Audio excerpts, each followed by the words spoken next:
Hello and welcome to this repair tutorial, and today we're going to look at a Rotel and the model number is RB-985.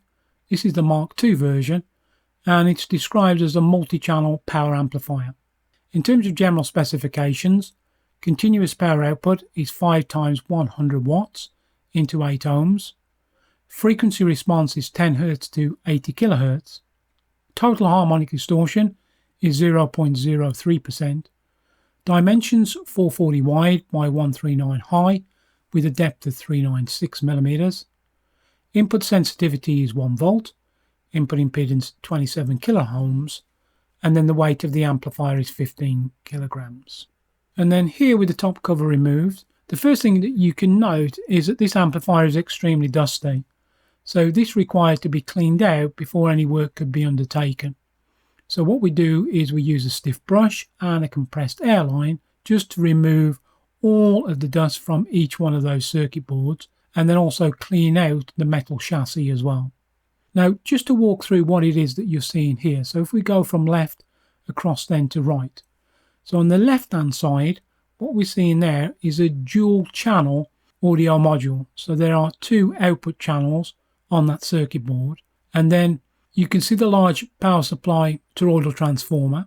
Towards the front there is another circuit board, and this is where you have the 5th channel.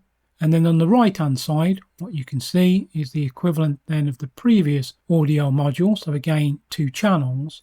And then as we look towards the front, what you can see there are 8 power supply smoothing capacitors. So you have the higher voltage power supply and also the low voltage power supply on that circuit board. And then here when we look from the rear, you can see that we have the input RCA phono connections. You also have a 25-way D connector. So this could be used if you made up a lead really to replace the input RCA sockets. You also as well have the individual speaker binding posts on this amplifier. They are color coded. And then you can also see that the input power socket is 2-pin, so we don't have a single ground connection. And then here with an extract from the service manual, this is the wiring diagram. And it's quite good to have a look at because it sort of breaks down all of the different interconnections between each one of those circuit boards. So again, you can sort of stop the video and just take a little bit of time to have a look at it. But it's also important when you come to reassemble the amplifier, because what we needed to do here was to unplug each one of those modules, clean it, and then at the same time we also checked for dry solder joints on every single circuit board. You must do this with all amplifiers. It's not a case that you can repair specifically the fault, because there will always be dry solder joints associated with mechanical stress areas or where you have heat generated from power components.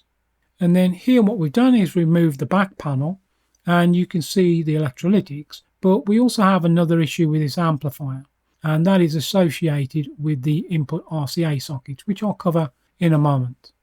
And then here what you can see is the lower voltage power supply. Now the problem here with this amplifier is that you have this issue which is common on all of amplifiers which are made around this time period. It is associated with this brown glue, and you can see here that it is coating the legs of these smaller electrolytic capacitors. So what had to happen was that all the electrolytic capacitors on this circuit board needed to be removed, and then a plastic scraping tool, and some of this glue was very hard so it needed to be dissolved with some solvent cleaner, and it had to be scraped away. So here we show you a couple of photographs so you can see the brown glue here. And what it's doing is it's also making connection with those copper interconnectors. And then here, once the circuit board is cleaned up, you can see that all that residual or brown glue has been removed. And it's a major problem affecting all amplifiers. The issue, of course, is that it goes conductive and it's also corrosive, and it will always result in the amplifier failing at some point in time. And then this is the low voltage power supply section where we saw the dusty circuit board, and you could see that some of the component leads were extremely corroded from the brown glue. So everything all cleaned up. What I would advise you never to do is to use maybe a screwdriver. You need to use a scraping tool which is softer than the circuit board that you're removing the glue from. And a label removal tool is ideal for that And then here, when we take an extract from the service manual and we focus on the power supply, what I'm doing here is I'm just highlighting the different capacitors that we needed to change. With regard to the main power supply capacitors, they are rated at 12,000 microfarad, 63 volts, and they are 105-degree rating. So we replace those there with Dubilier, and then you'll see in a moment, because I connect them to the ESR meter, these smaller low voltage power supply electrolytics also needed to be replaced with Dubilier 105-degree rated components. And then here what we're showing you is the ESR meter. So these are the Rubicon electrolytics, and these should be 12,000 microfarads, so they're already falling. But if you gave them a shake, they actually rattled. And we know if you're going to shake a capacitor and it rattles, then effectively the electrolyte is nearly completely dried out. Now you may have the question, well, what's the issue when these capacitors start to fail? Well, if a smoothing capacitor in a power supply fails completely, i.e. it goes open circuit, then normally what you'll hear is a 100 Hz power hump coming through. If it starts to fail, that means that when the amplifier needs to deliver power during normal operation or peak demand, the capacitors will no longer be able to provide the required energy and it will start to collapse. So you may, for example, hear noise. In some cases, because the capacitors are no longer able to charge, you may have sort of like an odd situation where you have a power inrush and then it will blow the protection fuse on the input side for the power. And then this capacitor here, you can see that it's completely open circuit, so doing nothing whatsoever. And this is a combination of probably two things: the corrosive glue around the pins, but maybe also because these capacitors are mounted closer to the low voltage power supply regulator transistors, resulting in an aging effect occurring. And then just the final example, you can see that this capacitor should be 220 microfarads, but it's already starting then to reduce. So we don't just replace one of the components, we just replace all of them.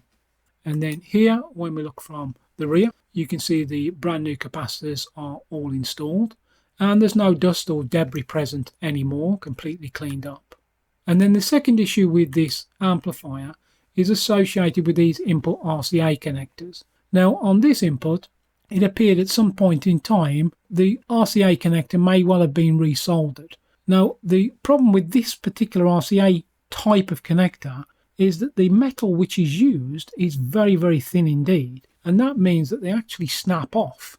So this is on one of the input channels, so this is a 2-channel, and then you have exactly the same issue here on the right when you look from the rear. You'll also see this metal screen, and there's some surface rust on there, so that was just sort of cleaned away and then a water dispersal agent applied to that just to prevent any corrosion. And then what I'm showing you here are those input RCA connectors, and as I mentioned a moment ago, you can see that they've snapped away from the board. But I think that this amplifier wasn't emitting any noise, but for sure if you had moved the input connector, then it probably would have just broken it away completely. So high quality RCA sockets have now been fitted, and that's what we're showing you here. 2 of the channels on a single board, and then the same looking from the rear. So that means that the customer won't have any future issue associated with these, I would say, lower cost RCA type connectors. So once all that work was done, the next thing is really to do the alignment, and we need to align 5 channels. And when I say the alignment, I'm referring to setting the bias current for each one of the output channels. And for this amplifier, you can see that we need to adjust each one of these presets until we have a reading of 5 millivolts. And then here we take an extract from the service manual, and you can see here that we just adjust the trimmer until we have the correct bias value reading, and this is across one of the emitter resistors, which means that you are measuring the current flowing through the output transistors. So on this example here, you can see that it is low at 3.57 millivolts, and then after adjustment you can see that it's back up to 5.01 millivolts. Now, in terms of leaving the amplifier to warm up, I would say, because this is a power amplifier, you probably need about 25 to 30 minutes. Just leave it in a stable environment, then it will then go up to operating temperature. But once you make the adjustment, just wait a period of time, because you want the output transistors then to restabilize. And also, once you've done all of the bias measurements and corrections, just go back through again and just verify that and none of them have drifted high or maybe have drifted low. And then here what you can see is the electrolytic capacitors. You can also see some of this brown glue around them. And on this amplifier, they weren't branded Rotel. And then here we take a view from the top of the amplifier. Everything all complete, so no longer any dust. All circuit boards thoroughly cleaned. Brand new capacitors in. And as we said, all of the output channels realigned. So once all of that work was done, the only thing that remained then was to put the amplifier onto test. And the amplifier ran for about 4 hours and faultless. And what I would say, the audio quality of this amplifier is exceptional. Really, really beautiful amplifier. And also a pleasure to work on as well because of its more modular construction. So that brings us to the end of this repair tutorial. If you require any help, assistance or guidance or additional information, by all means email Audio Amplifier Servicing at AOL.com. And I'll be more than happy to come back to you and provide any support that you may require. So, until the next time, I wish you all the very best. Cheers and bye-bye.